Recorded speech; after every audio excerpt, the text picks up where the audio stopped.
You know that feeling, right? You go to sleep just wrestling with a problem. It could be, I don't know, a relationship issue, a huge career decision, something just too complex to solve when you're awake. Right, it feels like a knot. Exactly. Then you wake up, you open your eyes in the morning, and the solution it isn't just there. It's suddenly so simple, it feels effortless. And you just know it's the right path. There's this undeniable conviction. Yeah. But if someone were to ask you, okay, so how did you get to that answer? You couldn't explain the logic behind it. You couldn't at all. And that moment, that flash of clarity in the morning, it's a universal thing. And in esoteric traditions, there's a name for it. Okay. It's called stepping into the soul classroom. The soul classroom, I like that. Yeah, the core idea is that when your conscious mind, your logical filtering ego, The loud part. the very loud part, when it's finally asleep and quiet, your spiritual self is actively engaged. It's going to class, it's receiving vital instruction, it's getting this really direct, high-level guidance. So it's like the ultimate shortcut. You get to be well-informed because your soul basically did the homework for you overnight. That's a great way to put it. So our mission today is a deep dive into what this hidden curriculum actually is, why we're so often called to class during these huge life transitions, and most importantly, how we can deliberately use some natural tools, Specifically crystals. to sort of stabilize that learning, amplify the frequency, and bring that inner knowing straight from the dream world into our waking reality. This whole deep dive is really about understanding the mechanics of intuition. It's not about just, wishing for wisdom. Right. It's about learning how to tune your own frequency to become a dependable receiver for the wisdom that's already there inside you. Okay, let's start with the theory then. Why is sleep, or that kind of hazy state between waking and dreaming, Right. why is that considered the golden hour for spiritual learning? What is the logical mind actually filtering out? Well, the soul, as this kind of non-local energy, is always learning. It's constantly integrating new things. Okay. But our logical mind, the part we rely on all day, is basically a survival mechanism. Its job is to keep us safe. Exactly. Keep us safe in this three-dimensional reality. It's fantastic at, solving a math problem or navigating traffic, but it interprets high-frequency, symbolic, spiritual insight as just noise. Or irrational fear, maybe. Or irrational fear, yeah. It just doesn't compute. So the second we turn off that critical filter, this universal information can just flow right in. It can. And the sources suggest that if you dream specifically about being in, say, a classroom or a huge library or even taking a test, that symbolism is actually really significant, isn't it? Oh, absolutely. Those are powerful universal archetypes. Dreaming about a formal learning environment like that is your soul signaling that you're in a period of intense personal growth. So a test is coming up. A test is coming up, or you're ready to integrate a new life skill. Yeah. It's your subconscious basically saying, hey, pay attention. A new syllabus is being handed out. And the result of all this nighttime learning is that jolt of certainty when you wake up, that I just know feeling. That intense certainty is what we call clear cognizance, clear knowing. Clear cognizance. Yeah, and esoterically, it's linked to the crown chakra activating very rapidly. So the wisdom completely bypasses the logical reasoning part of the brain. Which is why you can't explain it. Which is why you can't explain it. Right. Your logical mind wasn't part of the process, so it has no idea how the answer arrived. It just appeared. Pure insight. Okay, so if this wisdom is so profound and it feels so right, why is it so ridiculously easy to lose it the minute your feet hit the floor? Because that spiritual insight is often described as the liquid light of spirit. It's incredibly potent. But volatile. But incredibly volatile. Yeah. It operates at this very high frequency that clashes with the lower, more frantic frequency of our daily lives. Yeah. The second your analytical brain starts making to-do lists, checking emails, worrying about the day, that delicate insight just dissipates. It evaporates. Which is why everyone always says to write your dreams down immediately. It's the foundational advice in all these sources. Yeah. Immediate documentation. You have to capture the insight before the ego reasserts control and dismisses it. That brings us perfectly to our tools. So if the problem is frequency, the spiritual information being on a higher, more fragile wavelength than our waking thoughts, how do crystals actually help bridge that gap? That's the essential question. Is this just wishful thinking, or is there a functional concept behind it? It's really about energy mechanics, not magical thinking. Crystals have these highly organized, stable atomic structures inside them. Okay. When we, as these sort of erratic, anxious human beings, introduce that stable structure into our energy field, they act like a tuning fork. A tuning fork. I like that analogy. It's a perfect analogy. They do two main things. First, they clear the signal conduit by neutralizing all that mental noise and stagnant energy. So they clear the static. They clear the static. And second, they amplify the subtle inner voice of your intuition by stabilizing our chaotic energy to match a more consistent, higher frequency. Okay, let's dig into the 5 powerhouse crystals that are specifically recommended for this kind of work, for stabilizing that soul classroom experience.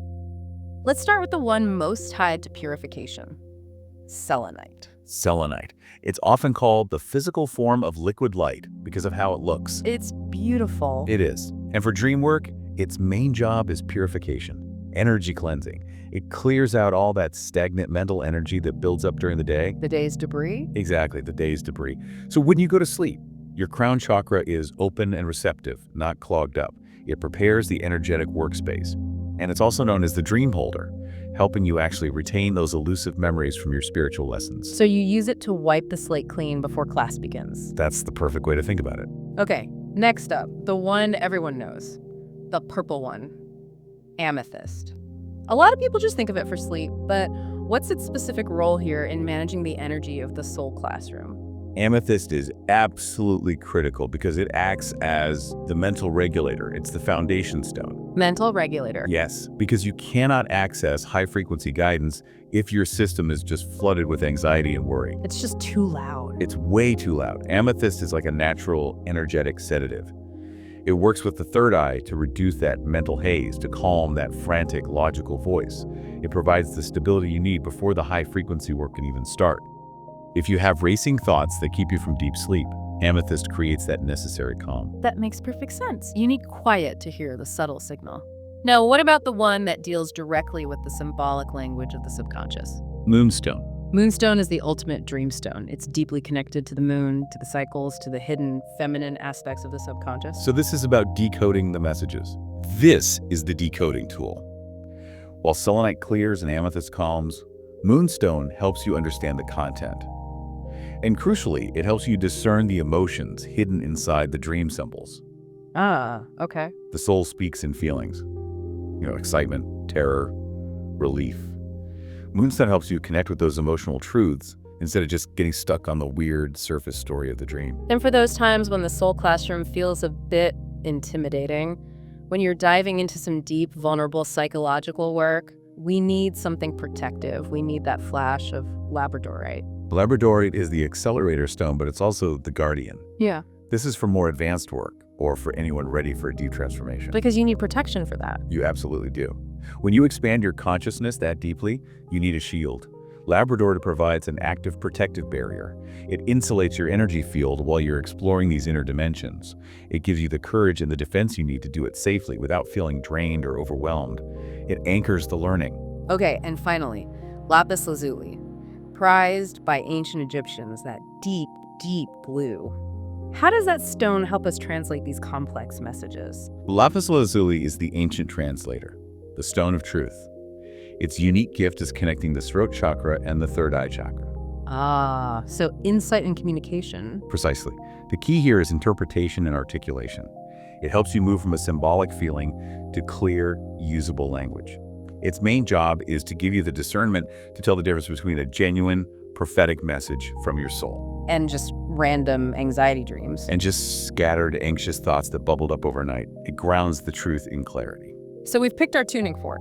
Now, how do we turn this theory into a practical, repeatable ritual for the night? If the crystal is passive, what's the most important step for the user to take? The absolute core principle, which every source stresses, is intention. Intention. Yes. The crystals are just tools. They won't do anything if you're passive. Yeah. Before you lie down, you have to hold the stone or even just focus your energy and state your intention clearly, out loud or mentally, but it has to be specific. Communicate the lesson I need to learn about this decision, or show me the emotional truth behind this conflict. You're giving your subconscious a focused assignment for the night. Okay, so if we're setting up our energetic learning space, does the physical placement of the stones actually matter? It definitely does. And it often depends on the stone's energy. Softer, more calming stones like amethyst or moonstone are great right under the pillow. Close to the head? Right next to that, yeah. They work closely with the mental and emotional bodies for that sedative effect.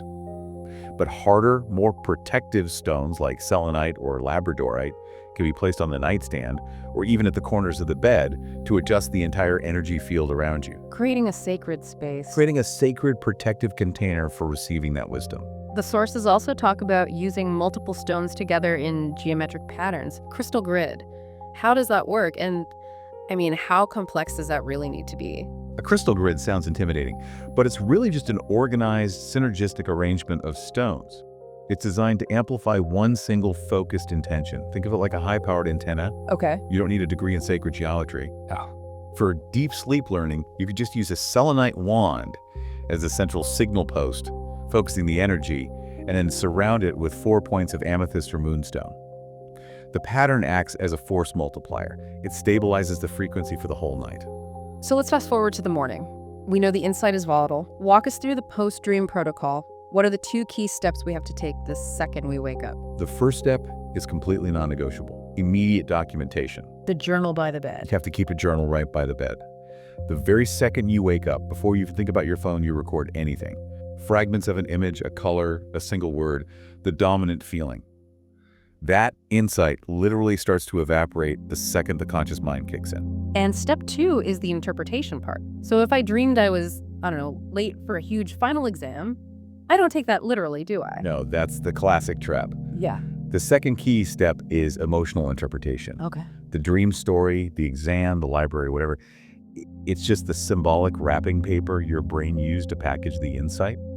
You have to ignore the literal story and focus entirely on the feeling, The vibration. the vibration you experience.